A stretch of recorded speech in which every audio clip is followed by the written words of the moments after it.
जब जब इस धरती पर पाप असहनीय हो जाता है, तब तब देवी देवता के अवतार के रूप में कोई महाशक्ति इस धरती पर अवतार लेकर उस पाप का नाश करती है। शक्ति से सृजन होता है और शक्ति से ही विध्वंस।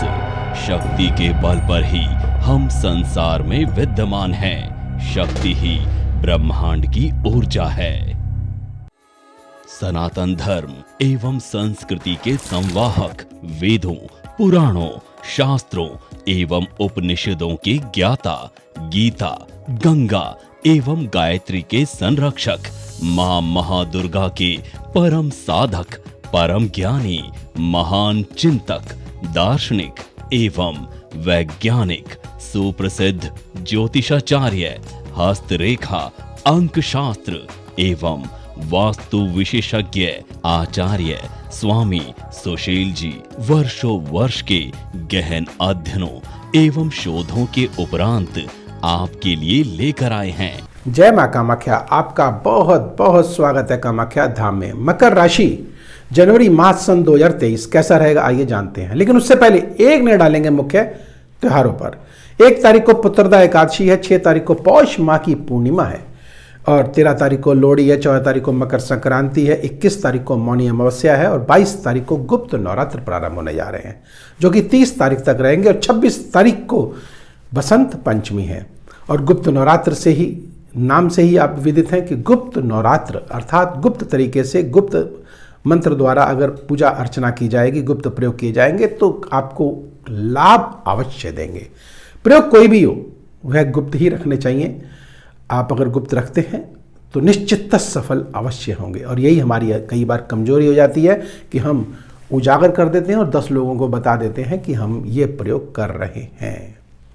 तो आइए आगे बढ़ते हैं और जानते हैं कि मुख्य जो त्योहार वो तो मैंने आपको बता दिए हैं। ग्रहों की स्थिति क्या है। मकर राशि में शनि और शुक्र वह लग्न में विराजित है और 22 तारीख को शुक्र देव द्वितीय भाव पर विराजित हो जाएंगे जो कि कुंभ राशि में प्रवेश करेंगे। और सूर्य और बुध देव यह द्वादश भाव में विराजित है और यहाँ पर बुद्धाधिपति योग बना रहे हैं, लेकिन यहाँ से सूर्य देव 14 जनवरी को मकर राशि में अर्थात लग्न में प्रवेश कर जाएंगे जो कि अष्टमेश के स्वामी होंगे। अर्थात कार्य तो आपके बनेंगे लेकिन रुक रुक के आपके बनेंगे और मान सम्मान प्रतिष्ठा में भी आपको लाभ अवश्य होगा। लेकिन ध्यान रखिएगा कि पिता पुत्र में मतभेद हो सकते हैं, पत्नी के साथ मतभेद हो सकते हैं, लेकिन 22 तारीख के बाद यही मंगल आपके जीवन में आनंददायक अवश्य होता हुआ दिखाई दे रहा है। अब अगर राहु देव की अगर बात करते हैं तो चतुर्थ भाव पर बैठे, मन के भाव पर बैठे, मन को पीड़ित अवश्य करेंगे, मानसिक तनाव अवश्य देंगे, लेकिन अचानक आपको ऊंचाइयों पर भी लेके जा सकते हैं क्योंकि सप्तम दृष्टि से दशम भाव को देख रहे हैं। और जब यह पंचम दृष्टि से अष्टम भाव को देखेंगे तो निश्चिततः शत्रुओं की संख्या बढ़ा सकते हैं, धोखा आपको दिला सकते हैं, कोई अपना ही आपका मित्र जो है वह दुश्मन बन सकता है। तो ऐसा ना हो इसके लिए क्या करें आइए जानते हैं उस महा उपाय को और उन तारीखों को भी जानेंगे जिन तारीखों को हमको कार्य नहीं करना चाहिए क्योंकि उन तिथियों में मानसिक तनाव या कष्ट संकट आ ही जाता है। अब हम बात करते हैं बृहस्पति देव की। बृहस्पति देव जो कि द्वादश और तृतीयेश के स्वामी होकर के तृतीय भाव पर ही बैठे हुए हैं और यहाँ से बृहस्पति देव जहाँ बैठते हैं वहाँ पे निश्चित तक कष्ट देते हैं और जहाँ देखते हैं वहाँ पे लाभ देते हैं। और यहीं से जब पंचम दृष्टि से सप्तम भाव को देखेंगे अर्थात आपकी आय में बढ़ोतरी होगी और पार्टनर के साथ आपके संबंध अच्छे रहेंगे। यहीं से जब बृहस्पति देव भाग्य स्थान को देखेंगे तो भाग्य में वृद्धि करेंगे। आपकी छोटी छोटी यात्राएं भी होंगी और लंबी यात्राएं भी आपकी हो सकती हैं अर्थात आप विदेश गमन कर सकते हैं। आपकी योजनाएं सफल होंगी।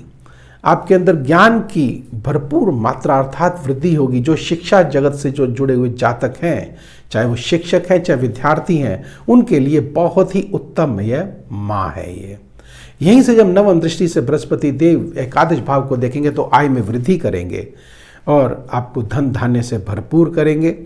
और शुक्रदेव जब लग्न में विराजित हैं तो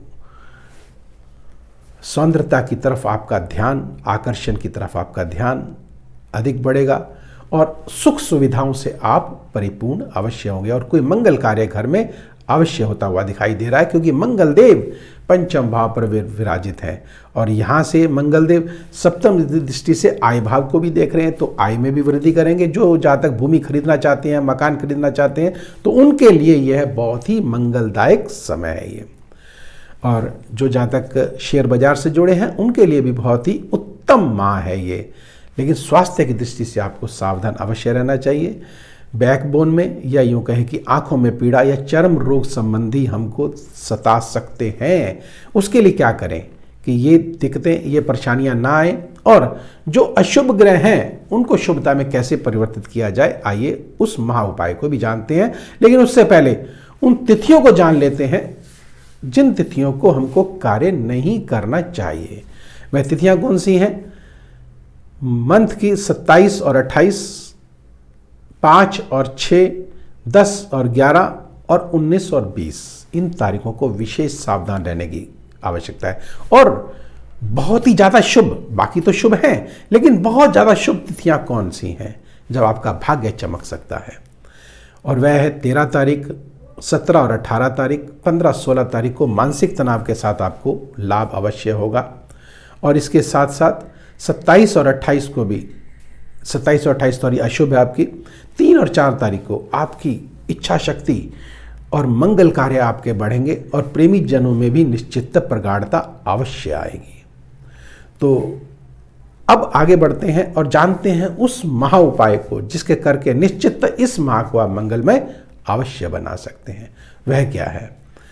देखिए, आपके घर में कोई भी स्त्री है, बड़ी बुजुर्ग हैं तो उनके आप चरण स्पर्श करिए, और अगर छोटी हैं तो उनका आप सम्मान करें। किसी प्रकार से भी अभद्रता का व्यवहार ना करें।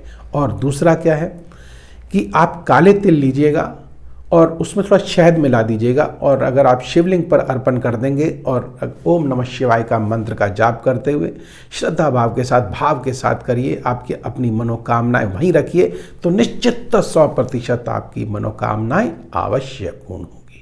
और अगर माँ कामाख्या के अचूक उपायों को जानना चाहते हैं तो आप इस वीडियो को लाइक करें। अगले उपाय मैं आपको दूंगा कि माँ कामाख्या के कौन से ऐसे अचूक तांत्रिक उपाय हैं जिनको करके निश्चित आप सफल और मंगलमय अपने जीवन को कर सकते हैं। उसके लिए आपको इसको लाइक करना होगा, सब्सक्राइब करना होगा और बेल बटन को अवश्य दबाएं, जिससे अगला वीडियो आपके पास सबसे पहले पहुंचे और आप लाभान्वित हो।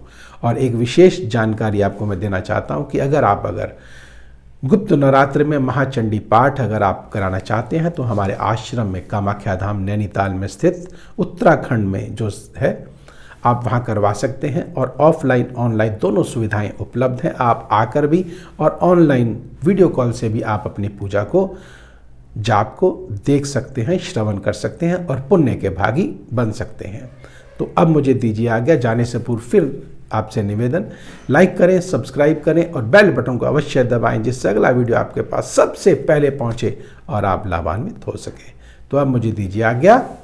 जय मां कामाख्या।